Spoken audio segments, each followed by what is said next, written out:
we've got a pretty full room here. Thanks everybody for coming out. It's so good to see all your smiling faces. Thank you, thank you. I am so excited today to be moderating our accessibility panel. If we haven't met already, my name is Fran. I'm a development manager and accessibility specialist at Northern. But more importantly, let me give a quick intro to our lovely panelists. So starting here on my right, we have Jeevan. Jeevan is a manager in accessibility at Rogers. She is an accessibility leader with over 20 years of experience driving strategy and inclusion. Jeevan builds enterprise-wide accessibility programs, shaping inclusive culture, and delivers measurable outcomes. She is passionate about accessibility and is here today with her guide dog. This is Einstein. Awesome. And then to the right of Jeevan, we have Niki. Niki leads product accessibility at CBC. She collaborates with research and product development teams to create innovative accessibility experiences, driven by a deep understanding of the disabled community's needs. As a certified professional in web accessibility, Niki also contributes to national accessibility standards as a technical committee member for the Accessibility Standards of Canada. So, yeah, feel free to clap for individual people. They deserve it. Amazing. And then next up we have the lovely Pina. Pina, for more than 25 years, Pina has been a catalyst for change, working with large public and private sector organizations, helping them develop, implement, and measure their accessibility progress, an evangelist for role-based training, from leadership to testers and support agents. She ensures that everyone understands their responsibilities towards greater accessibility. Pina is also the project manager for the Business Accessibility Program at the International Association of Accessibility Professionals. And last but not least, I promise this is the most scripted part of it. It's going to be much more natural once we get into it. We have Juan, the lovely Juan. Juan is a digital accessibility leader and founder of Digitally Accessible and Allyverse. With over 25 years of experience and lived experience with visual impairment, he helps organize embedded accessibility into digital products through practical strategy and responsible use of AI, focused on real and measurable impacts. So a quick round of applause for all of our panelists. Amazing. As I said, thank you guys for all being here. I'm really excited for this. We're going to keep it pretty casual, pretty conversational. We've got a lot of smart brains up on this panel. So yeah, let's kick it off with a question for everybody. Niki, heads up. I'm going to be throwing this one to you. So most organizations have an accessibility vision on paper. But if that is simply just a vision, that's never going to get anyone anywhere. How do you turn an accessibility strategy into an actual actionable plan? Love it. Hey everyone, we sound great on paper. Hopefully we deliver. So I'm just coming up to 5 years at my current company at CBC. And when I first joined, the question I asked myself is, where are we today? And no one could answer that question for me. How accessible are we? There were bits and pieces, there was some information floating around, but no one had a clear answer for me. So the first thing I started with was mapping out, how mature are we when it comes to accessibility? What are the different pillars where we need to think about accessibility, and where are we at today before we can decide where we want to go in the future? So I started with thinking about, okay, overall, do we have an accessibility plan, a strategy? That was sort of my first pillar. Then I looked more into standards and roles. Do people have clear accountabilities around accessibility? The next part about it was around product planning and objectives. Is accessibility a part of business objectives? Do we have clear, measurable metrics around user satisfaction? Not just, hey, how good is the quality of our product, but do we know how this is impacting our end users and customers? Went on to think about, of course, product design and research and development process. How is accessibility embedded in there? Procurement is also a big thing for many organizations. When you work with third parties, you want to make sure anything you're bringing into your company is just as good as what you hold yourself and the standards that you hold yourself to. And of course, all of this is rooted in training and knowledge across the organization. Where are we as an organization? Does everyone know their role clearly? How does someone come in on the first day not knowing anything about accessibility, and how do they go from there? So that was really my first starting point of where are we at, what's our maturity, and then from there, let's tackle one pillar at a time and go from there. Awesome, thank you, Niki. Anyone else have any thoughts on how to turn an accessibility strategy into an actionable plan? Jeevan, I'll pass to you. I love that, so thank you, Niki. Just to add on to it, so I work for Rogers, but my opinions reflected today on my own. Embed it into your corporate strategy. So we talk about accessibility, tied into how is the increasing revenue, quality, customer service. Because when you tie it into the corporate strategy, accessibility isn't just that thing you do on the side, but you're embedding it into the overall business objectives of the organisation. So I felt that's worked out well in the past year. Awesome. And Pina, over to you. I'm just going to add to that. I think one of the important things that we try to really promote across organizations is that accessibility should somewhat be treated very closely to security and privacy.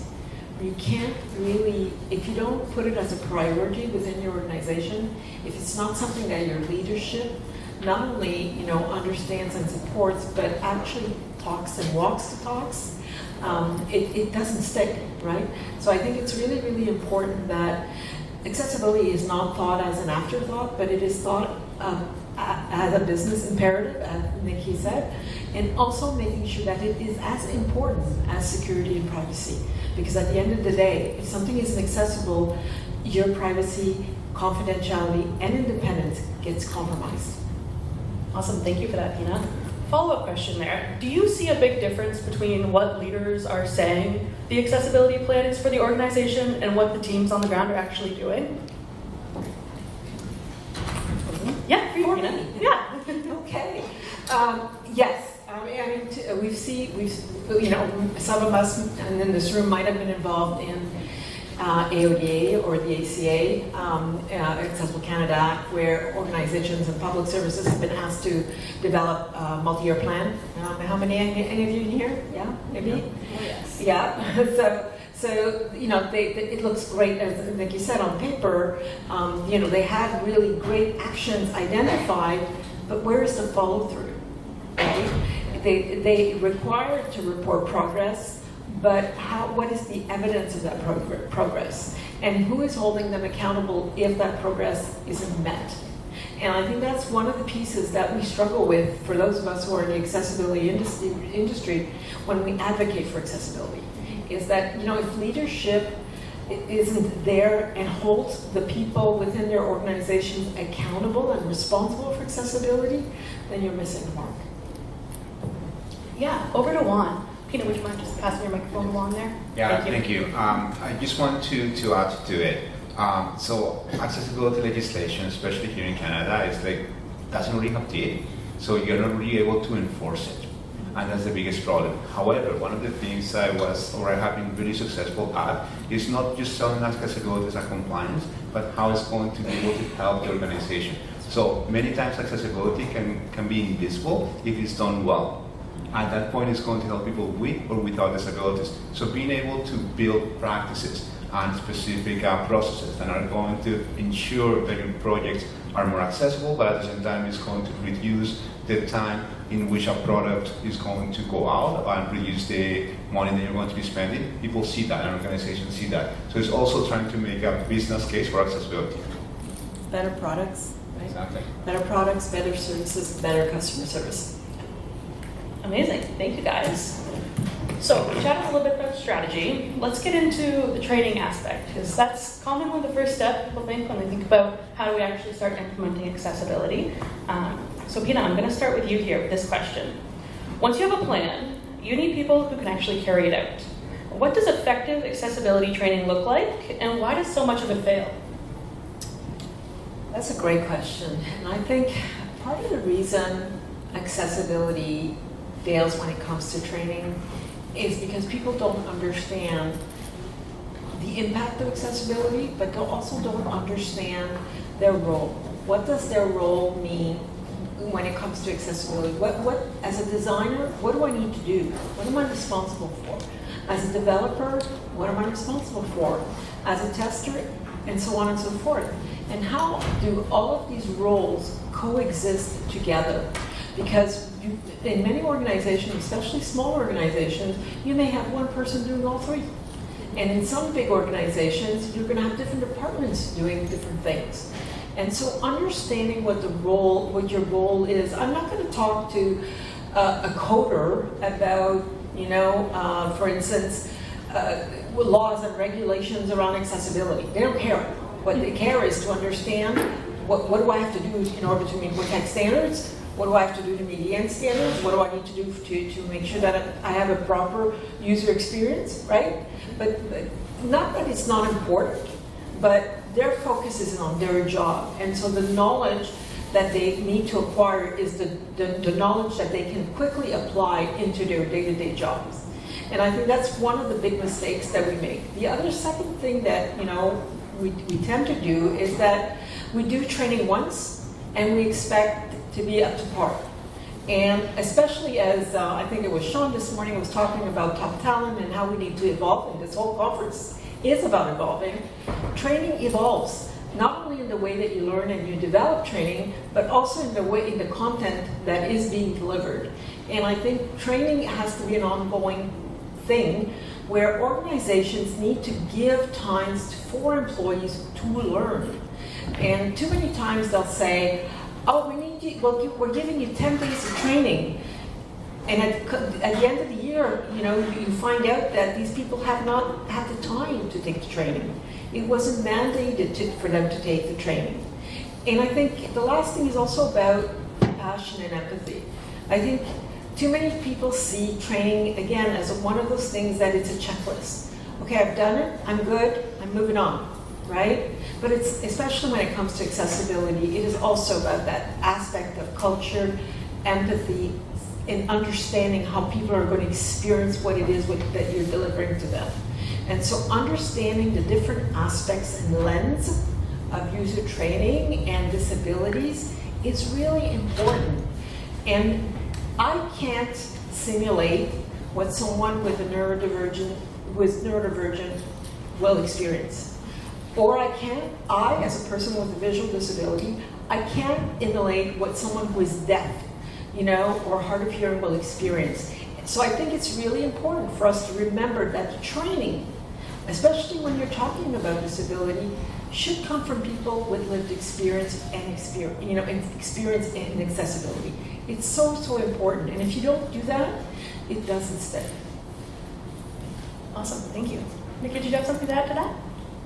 Yeah, and to add to why it's important to involve people, technology is changing a lot. Every day, the way people are using, and some people don't even identify that themselves as disabled, but they still rely on a lot of new assistive technologies. Go look at your iOS or Android device today. Go look at the accessibility section. Chances are you're probably using a lot of that. And so you really need to tune into how people's user experiences are evolving. And for that, it cannot just be training that's standalone that you're doing once. When you're joining a company, you're onboarded first 3 months, you do it, and then you forget it. That's not relevant. You need to be in tune with how technologies are evolving, how user experiences are evolving as we're going, and that's why it's so, so important to bring in that lived experience. Nothing quite stays with someone as the first time they see an assistive technology working. And I have people 10 years later come and say, hey, I remember the first time you showed me how poor my user experience was and what I built was, and that stays with them for a long, long time. So true. A point to something Pina mentioned earlier about ongoing trainings and it just not being something that you do, I guess both of you said this, right when you start somewhere. Do you have any tips on how to get leadership buy-in to implement those ongoing trainings? I see Juan has his hand up as well. Thank you. So I go back to my earlier point. Just make sure you drive an accessibility plan and how that is going to help not only accessibility but also the company overall.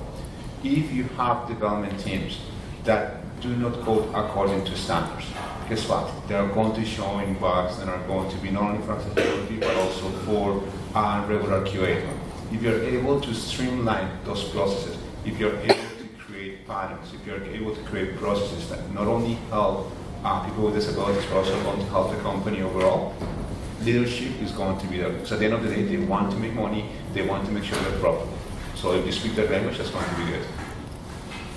And I think the important point that you're making, Juan, too, is that leadership will buy into accessibility if they understand the benefits, but they also will buy into accessibility if they also understand the risk of not doing it.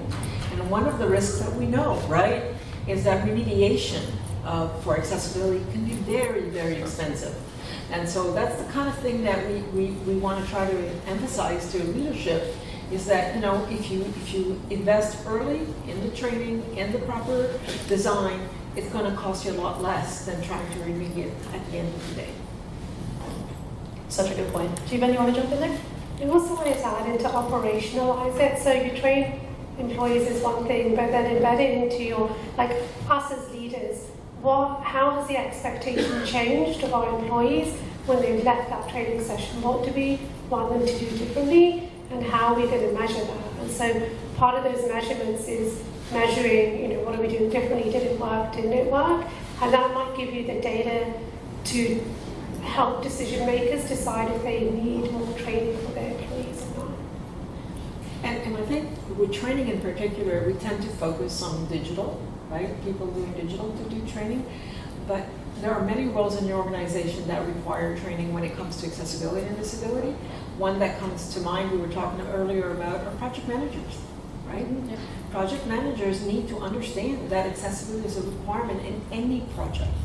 So if they're putting it on the table and speaking to their client right up front, right, and bringing it up, then there's a much better chance that it will be bought into. And same for product leaders too. I think that's hugely overlooked and very, very important. Yeah. Awesome, thank you guys. So as we're talking about training, like I think something that is a growing sector is using AI to help people train and learn accessibility a little bit better. Juan, I'm going to point this first question over to you. Are people using AI as a shortcut to understanding accessibility? And is that a good thing or a dangerous thing? So they have, and it can be good and it can be bad. And the reason why is because AI is great, but AI is not Google. So if you go to Google, you type something, it's going to give you a curated list of different places where you can go and find information. AI is going to be a little bit more deterministic, in which sometimes it's going to, most of the time it's going to help you rationalize. But before you do that, you have to take the time to actually train it. Now, AI has been trained on everything. That means good things and bad things.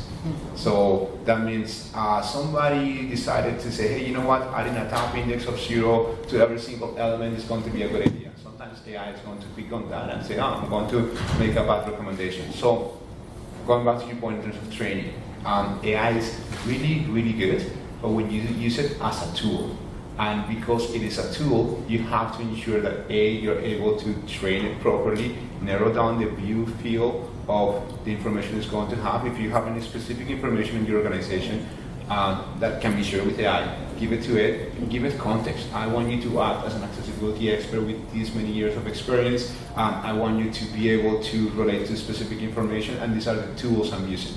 Once you get that, you're going to be able to utilize it as a tool. Now, you're going to have problem of context and everything like that, but that's a different topic. Yeah, Pina. Yeah, and I think, again, an important point to that is that right now the algorithms that build AI are based on mainstream. They're based on the most popular trends and patterns, as you indicated. But when we talk about accessibility, frequently this is about, you know, how people with disabilities or people with challenges will interact with these products and services. These algorithms are the exceptions. They're not they're not necessarily nicely included in the AI right now. This is the large, we talk about large language models. There's a huge gap when it comes to accessibility. And so this is one of the reasons why, if you're using AI, again, like Juan said, it's a tool. But you need that human intervention to test it, to validate it, before it gets published. I can jump in with a few examples. So I work in a media company. We create thousands of videos and text-based articles, audio, podcasts, things like that. So a big thing we've been thinking about and practically applying AI in is within the content management system and how to assist creators build more accessible content. Very simply, closed captions. Every video needs it. Automated captions, not always the most accurate. How can you build in guardrails where it's easy for someone, a human, to go in, verify, edit, correct, and apply? Same with images and alternative text, which is effectively image descriptions. We actually found that the human or the journalist-generated alternative text wasn't as good as the AI-generated ones. We tested over about 80 to 100 samples. While that being said, there are gaps there too. Yeah. Doesn't do a great job with things like skin color, which often AI picks up on, but really is it even relevant to the image that we're showing to the user? Maybe not. But it does add as a really good assistive technology almost in some ways, and adds as an assistive tool to creators.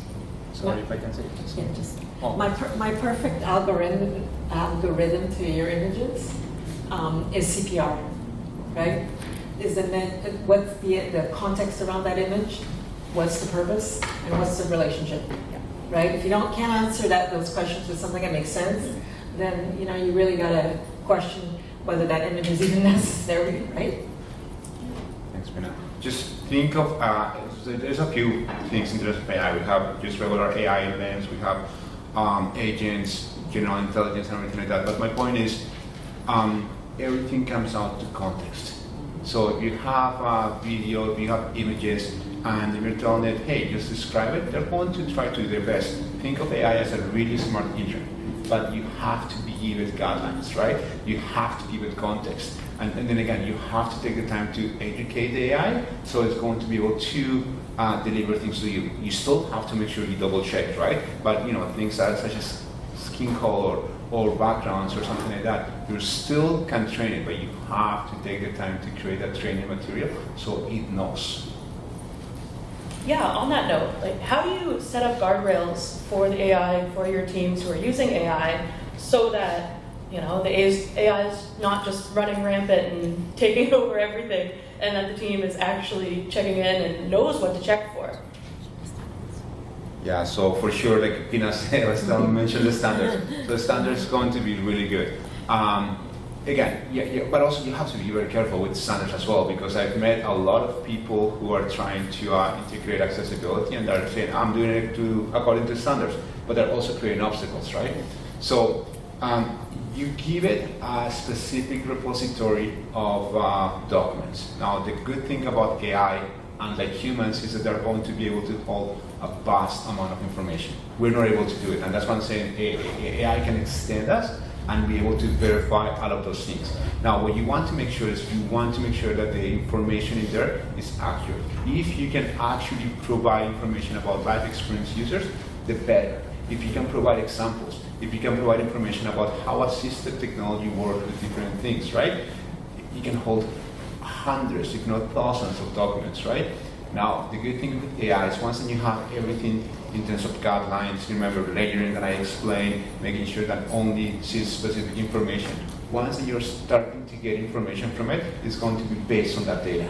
So it's going to be according. Now, if you have design systems and you give it to it as well, it's going to be able to create that relationship. So it is going to be able to have context of many multiple things across your design system, documentation, standards, and it's going to be able to provide information to you. But you have to be very careful in terms of being able to do the work to set it up. Yeah, and I think what I was referring to is the AI for Good, AI for Good standards, yes, which has been published, and it is ISO, I think, for right now. Mm-hmm. And so this really speaks to having policies. To your point, Fran, is making sure that you have policies within your organizations that provide those guardrails. But I'm going to leave it to Jeevan, who might have lots more to say about governance. Yeah, good governance around setting it up for success. I actually had a question for Juan, because I'm totally dive bombing or something. Go for it. Some companies out there that work in accessibility have AI built into their testing tools. Do you have the opinions to share on that? Niki too, maybe. the accuracy of the results. Sorry, can you repeat that again? So there are accessibility companies out there that have AI built into their tools, their testing tools. Yes. Would you like to share opinions on how effective you think that is? So it really comes down to a tool, it really comes down to a specific application. Now, what I've seen, a regular tool, what it's going to do is just going to go and try to understand whether or not there's specific violation with the HTML, right? Now, and this is why you need live experience to say, hey, you know what? This is a button. It's supposed to look like a button, but because it wasn't coded like that, the tool is not going to pick it up, right? Now, you can actually train AI to help you identify those things. But again, AI is just going to give you an approximation, and it's going to say, hey, you know what? Based on what I'm seeing in the code and how it's supposed to work, because you're going to also give it vision, it's going to give specific information to you.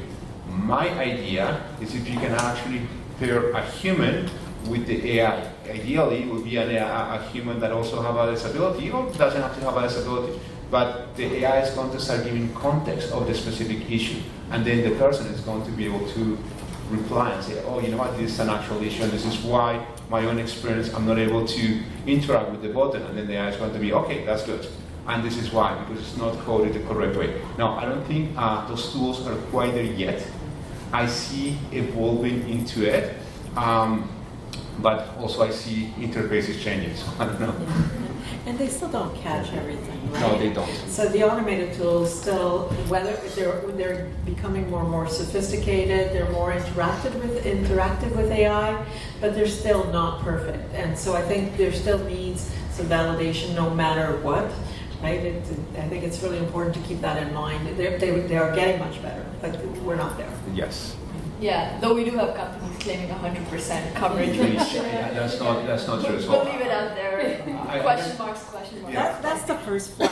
That's the first. I can tell you, any tool that claims that doesn't really work. And I can say tools cover anywhere between 25 to 35%. If you have AI, it's going to give you a better advantage, especially when it comes to remediation. But again, you need to have life experience in there to be able to identify why there's an issue.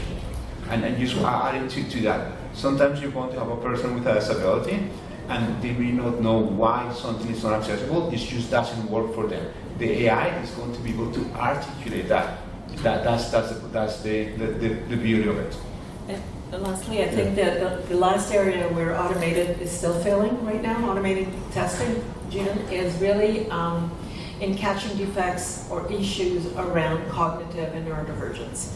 Even though the WCAG standards, which are internationally used, have added AAA that addresses some of those issues, then there is still a huge gap in trying to understand what are the things that create issues or challenges for people who are using your platforms and who are also neurodivergent. So I think there's still a lot of work to be done there.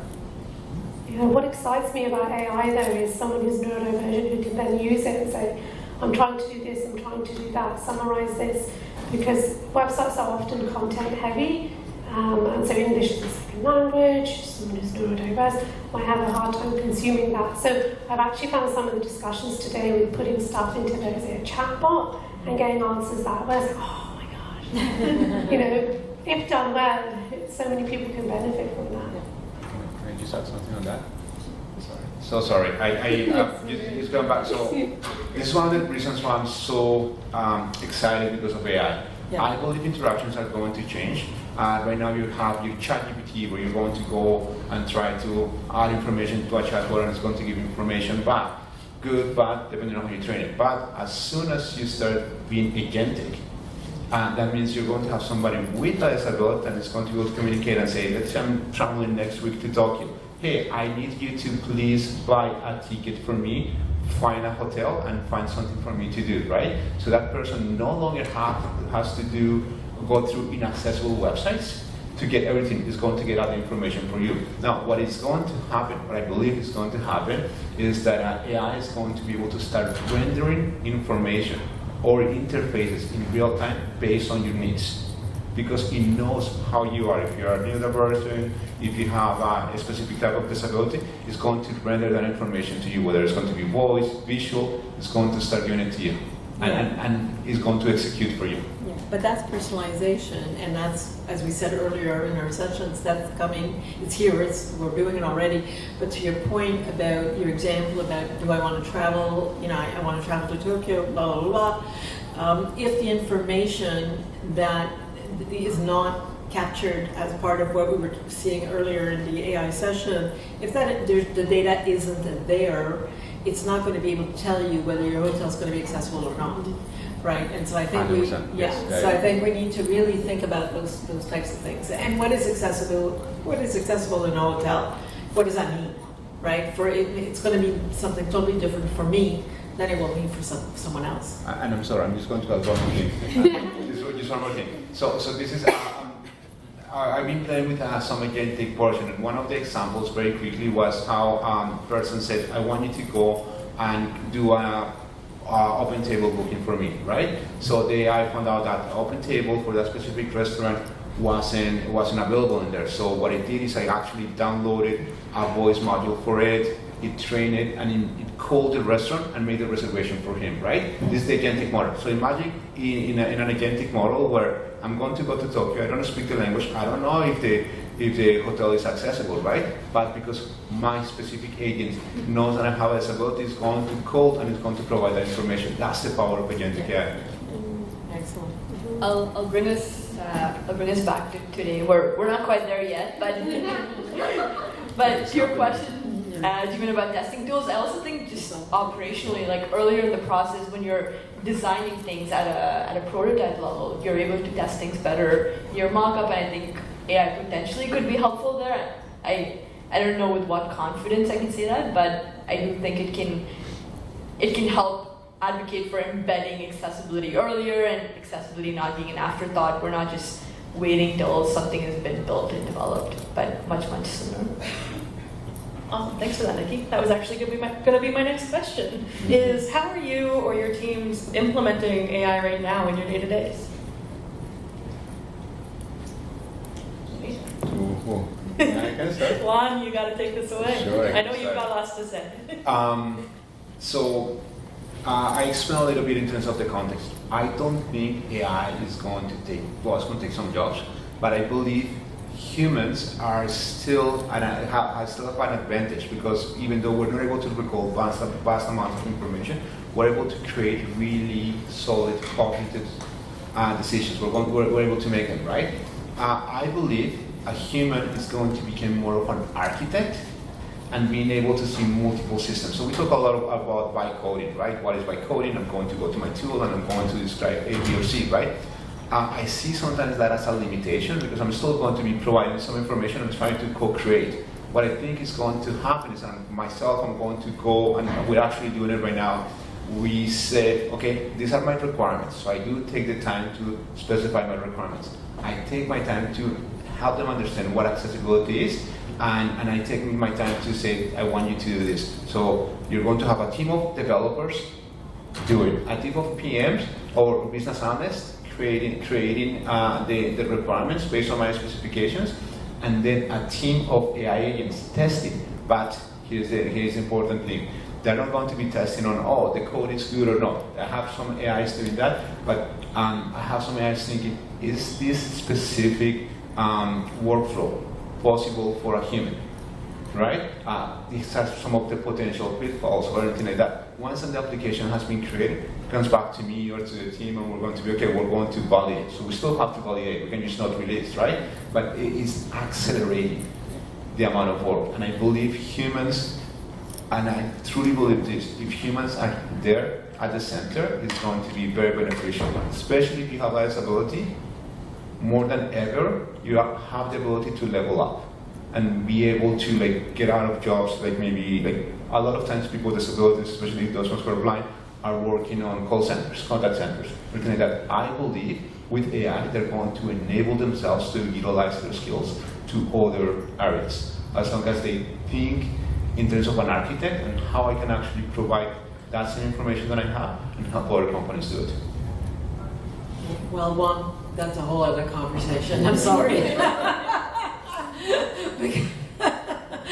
Because yes, taking people with visual impairment into other jobs is really something that we've been trying to do for a long time, and I agree.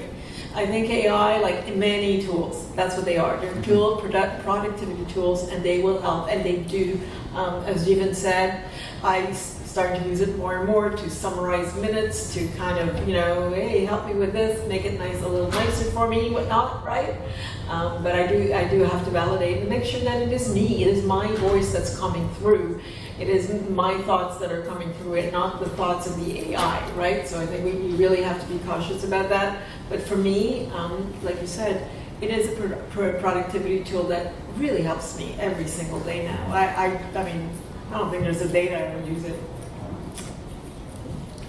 I'm going to foray a bit outside of the disability community.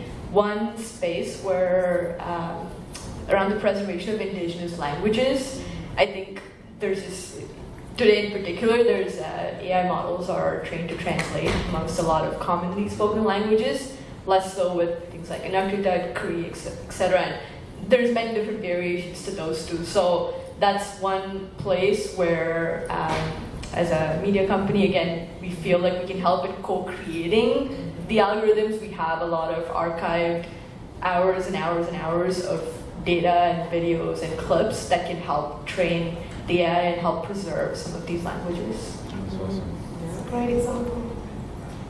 Awesome. So we're chatting about implementing AI, chatting about training. Do you guys have any success stories of when we've implemented these things well, when we've done great training? What does that result in? Jeevan? I think empathy is a big thing. So when you create that human to human, so initially when we're training, it might be code or WCAG or whatever, but what matters at the end is that human experience. And so good, I find when it's done well, is you've created that empathy and that empathy for change. And so because you really care, and we all really care about what we do, and you want to make a difference, I think also it improves revenue, quality, satisfaction, all those kind of business drivers that's going to run that business, and it's going to change that brand image. So those are the areas that I feel that human is the empathy piece, but then also those business drivers have changed too. So what I love is when I don't even have to talk about accessibility anymore, so people around me are doing it, and they're doing it so naturally about, hey, I'm colorblind, or wow, the font's really small on that slide, and I'm having a hard time reading it. We even had some of the presenters were presenting today in some of the sessions and just describing what they were doing. And they might be doing it for the person sitting at the back of the room who had a hard time seeing what was going on the front screen. So, yeah. I'm going to follow that up because I have a story that kind of brought the message home for me early in my career when I was trying to sell accessibility in one of the banks. And I had the pleasure of speaking to a large number of managers and executives all at once, and that's a rarity, but it did happen. So we actually had them all into one room. We turned off the lights. We had whoever had glasses, we asked them to remove their glasses, and we actually turned off the screen and asked them to navigate or have somebody navigate through their homepage. And what that experience was like for them. And suddenly it kind of clicked. It kind of like, oh, I'm not seeing it. If I'm blind, I can't, get there, with my navigation, right? Therefore, my customer cannot complete their transaction, right? And that was pretty obvious. But then there was still that thing, we don't have a lot of blind customers, right? So they thought, or blind employees, so they thought. So we turned the monitor back on, and without their glasses, so many of them could not see the print on their screen. They had to get closer, or they had to put their glasses on. And so this is kind of the message, like we said, that kind of promotes, that augments that business case, that accessibility is for everybody. It is a business empowerment where you as an employee, as a customer, as an executive, if things are accessible, they're going to benefit you all. It has to be relatable. If you're going to make accessibility a business case, it has to be relatable to that business, to that user. Otherwise, they only see it as another burden. I guess success story. When someone told me they would get a tattoo of CBC. No, jokes aside, I did not follow. Frankly, I don't want to know. It's okay. But no, jokes aside, I think like definitely the moments where you feel like, hey, what I'm doing matters is when even as your end users are coming and telling you firsthand that I was able to consume this, especially people who live in remote areas, they come and tell you, I had this like flooding happening here, I was able to use your products, and this is someone who actively relied on voice to text software, voice recognition software, sorry. So that's a very, very strong testament, but also when your leadership comes and says, okay, we're now going into annual business planning, and these are all the different objectives or levers we think will improve accessibility. When it's recognized and thought at that level, you know that it's going to sustain beyond you. You could leave the organization tomorrow, but that mindset has stayed. It's now a part of your process, and it's a part of the corporate strategy, and it's there to stay. It's permeated for me. Awesome, thank you guys. I guess question for Jeevan. What separates an organization that is successful at sustaining accessibility from an organization where they let accessibility slip or fade into the background if their accessibility leader leaves the organization? Oh, that's a great question. So I think there's a couple of different factors. I think first having those metrics to measure what success looks like, and that's going to give you the data to know if it's working out for if it's working out, or if there's areas for improvement. I think the feedback loop is also important. So getting feedback for your customers and employees, because accessibility is ever evolving as a field, but also as you learn. You're learning and growing through this accessibility journey. So what you're going to know about this time next year is going to be different from today, which is also going to be evolving how you're also approaching it. I think everyone tries to boil the ocean too, and it's just breaking it down into chunks about, okay, like what are those one or two things that we can do? And it's just building on that success as you go. Has anyone read Atomic Habits? I love that book. But it's that 1%. So what's that 1% change that we can do a week, a year, whatever it might be, to move towards increasing accessibility? It needs to be intentional. So basically, to summarize what I'm saying is be intentional about the work that you do, and then measure on that to just check in on how you're doing, and then be open to feedback and change, and don't be afraid to fail, because it's just a learning experience. I feel like people at the beginning with accessibility are like, oh, I don't want to muck it up. I don't be mucking it up for like so many years because nobody taught me this, and then they're like, oh, but I don't want to. And it's okay though, because that's how we all learn and grow. And so I think your employees and customers will also have that empathy, because they'll rather things support you in that change than doing nothing. So I don't know if anyone else has anything to add to that. Yeah, Pina. Yeah, I think I want to go back to your point about measurement and metrics. We have normally we have a habit of measuring by widgets. How many widgets, how many defects, how many compliance, blah blah blah, all of that stuff. Where are we in a percentage of how much is my website accessible? And I think we need to really start thinking outside of the box.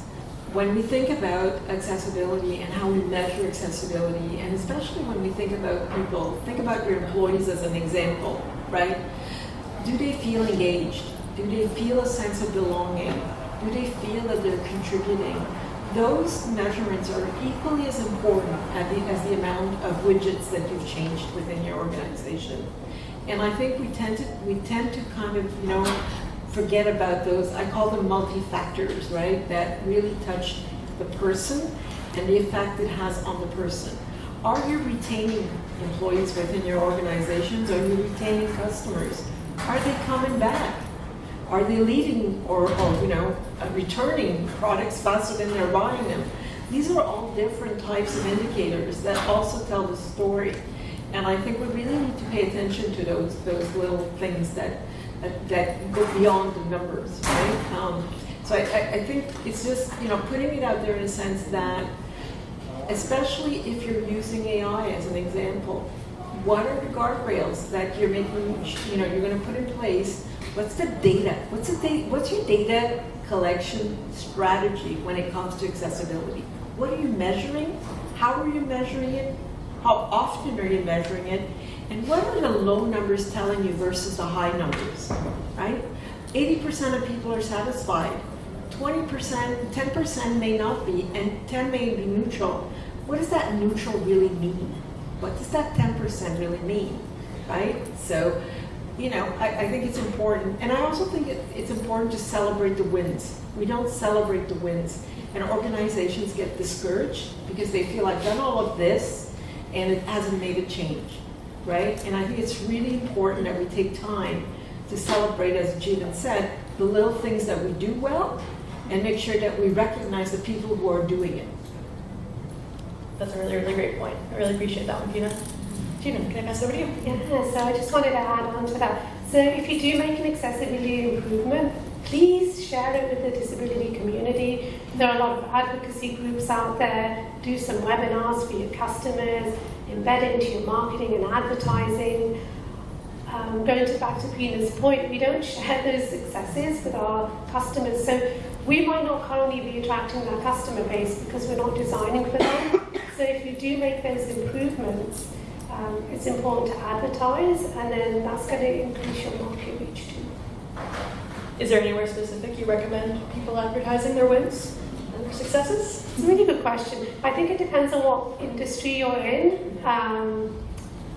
Does anyone else have, I think do it with your industry or your advocacy groups that you reach out to for consultations, or get stories from the disability community who have lived those changes, who have experienced those changes, right? I think it's really important. We just don't do that. Even as disability community, we don't do very well, or we don't do very good at talking about the things that work. We're often viewed as complainers and things that don't work, right?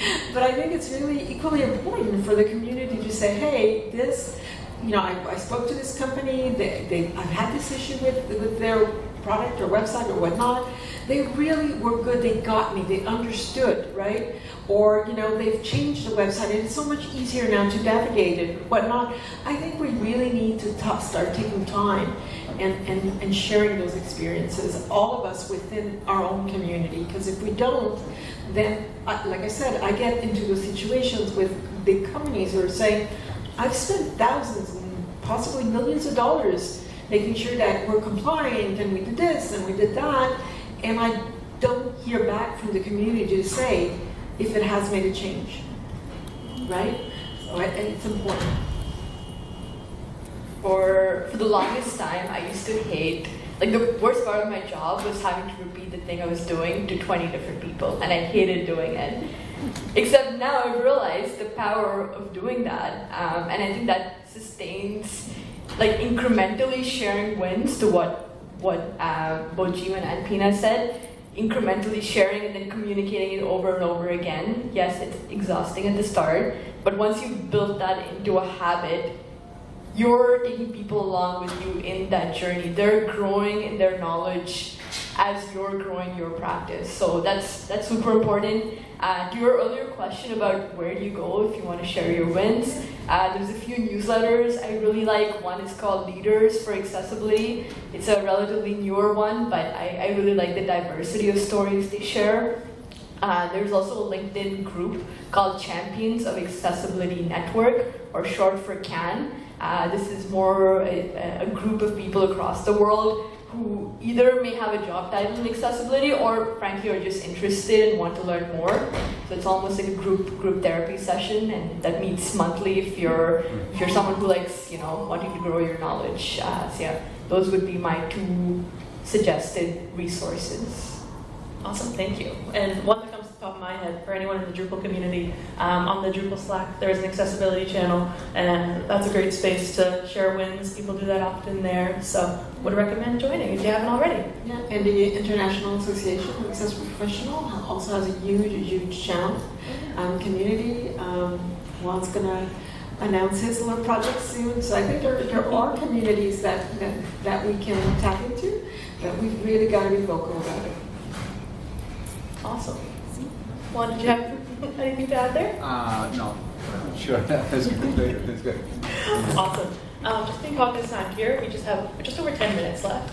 So just to wrap up, if everyone in the room could leave with one thing, I'm going to go down the line here, and you all are going to have to answer this. So if everyone could leave with one thing, whether it be a shift in thinking, an action, a new tool to use, something to avoid, what would that be? Jeevan, do you want to kick us off? Oh, come on, the pressure's on.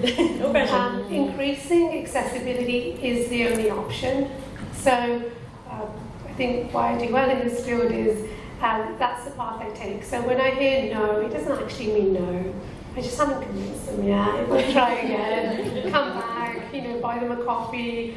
So I think if you go into the mindset, a growth mindset of increasing accessibility is the only way to go. I feel that helps in being successful. For me, focus is everything. Don't try and do everything at once. You have to. There's many different ways you can become a more accessible organization and more mature, but you have to decide what that lever is, and it's not the same for every organization. Some of them are amazing at automation and tech, and that might be the thing that you lean into. You're like, hey, we have amazing tooling, let me use that tooling and expand that into accessibility. For some folks, it might be very much a cultural training related thing. For some, it might have a very strong product roadmap where you make sure that you include every aspect, including accessibility. But yeah, I think picking on one thing and focusing is really, really important, because when you try to do many things at once, you get nowhere. Pina? Just one? Give us two, why not? Okay, well, I think importantly for me is that accessibility has to be operationalized. It has to be part of the projects, it has to be part of your change management process and risk management process. It really has to be embedded into the organizational processes in order to be successful, so it's not an afterthought and it is something that can be sustained. But when you communicate and you're trying to sell accessibility, to me there are two words that come to mind. And I mentioned before, it has to be relatable. I can't talk to a car dealer, for example, about necessarily just the color of the car, but the dealer will want to know, they will want to talk about all the values and the benefits that this car has. I can't speak to someone who's an executive, who's a financial person. If I speak to him in terms around disability and there's no numbers, there's nothing that speaks to him in numbers, it won't work.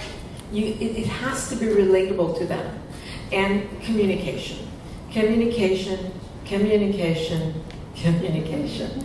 You have to consistently communicate accessibility, talk about it, be open about it, create that safe space where you can speak about accessibility. So anonymous feedback, as Jeevan mentioned, very important. But really, really make sure that even for your employees, you create that safe space that people can talk and share and learn from one another. Thank you. For me, really, is that of empathy. If I were to look at it from the human portion of it, is empathy. Really try to understand the obstacles people with disabilities go through. Pina provided a great example. I usually provide that similar example. Hey, if you have a form where you have a subject, name, email, and a description. If you're able to see it, you're going to be able to complete it. But what if you're not able to, right? And what if you only have the empty fields? So again, it's empathy. But I want to be very careful with that as well, right? It's empathy. Do not make assumptions, because sometimes people come with empathy. It's like, oh, okay, somebody who's blind is not going to be able to do it. No. Have empathy. Meet with people with disabilities, understand their obstacles. You're going to be able to say, oh, I understand where you're coming from. And then from there, make informed decisions. But don't just do empathy for the sake of doing it, because sometimes you may be adding obstacles. You really have empathy, try to meet with people with disabilities, and understand what makes content for them accessible and the obstacles they have. Fantastic. Well, thank you guys so much.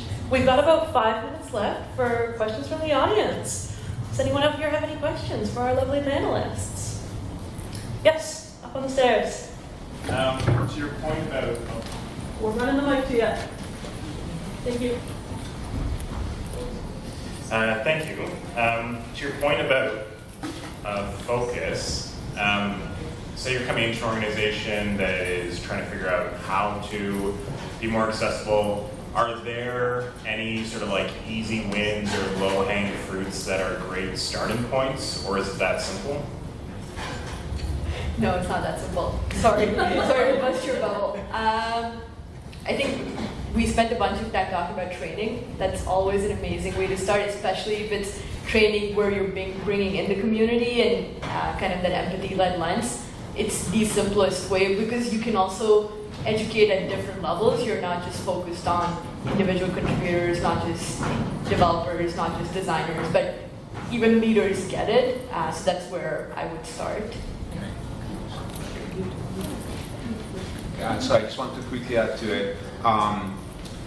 You need to understand where to start from. So low-hanging fruit really comes down from understanding, do I have an accessibility policy? Do I have an accessibility maturity level?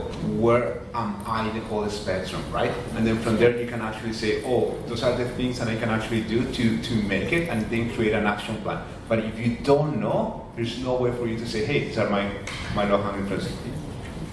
It's exactly where I was going to go too. But I think one other tip that I would give you, as working with so many organizations, is also when you think about asking those questions, and there are many maturity models out there right now that can be very effective. But when you think of using something like that to kind of assess where you think you are, do that exercise with a number of people across your organizations, because what you think they know may not be the same at all, right?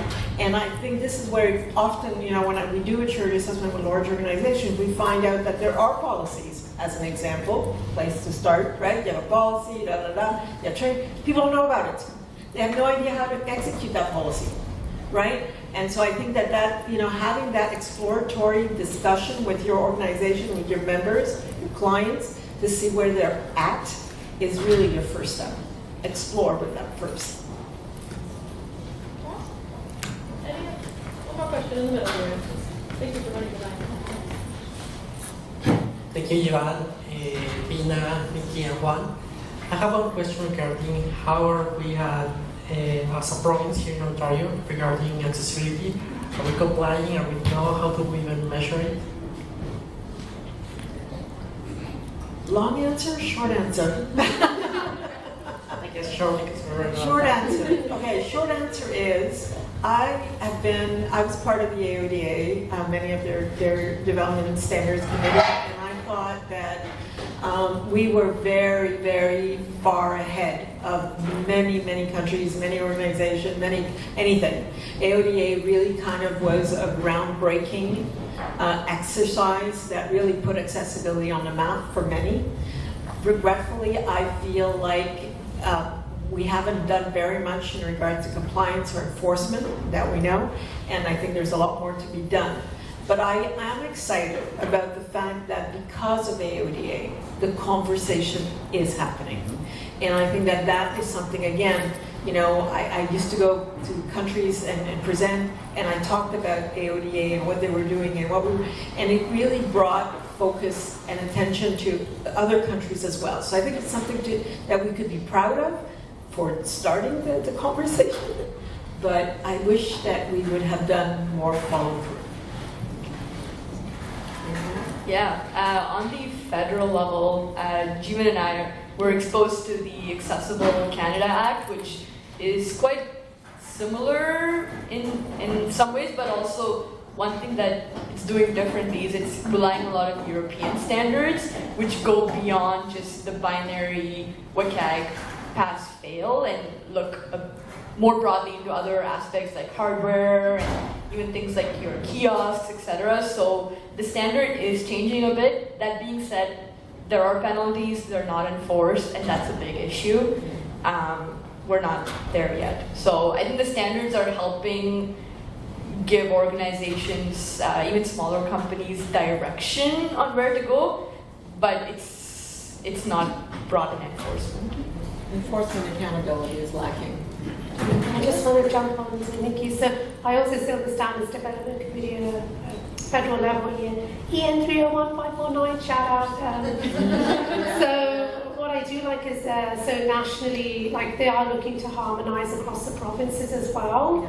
So that's a really good thing. I do think when it comes to ICT, there will be change. I agree with everyone else. Definitely as a consumer, enforcement has been a bit of a challenge, but that's a global thing. It's not just a Canadian thing. You know, we're good at saying sorry, aren't we? But when it comes to change. But that was a great question. Thank you. Awesome. And that puts us right at time. I can show first, but might be better. Thank you. Yeah, that puts us right at time. Let's give us a round of applause for our wonderful panelists.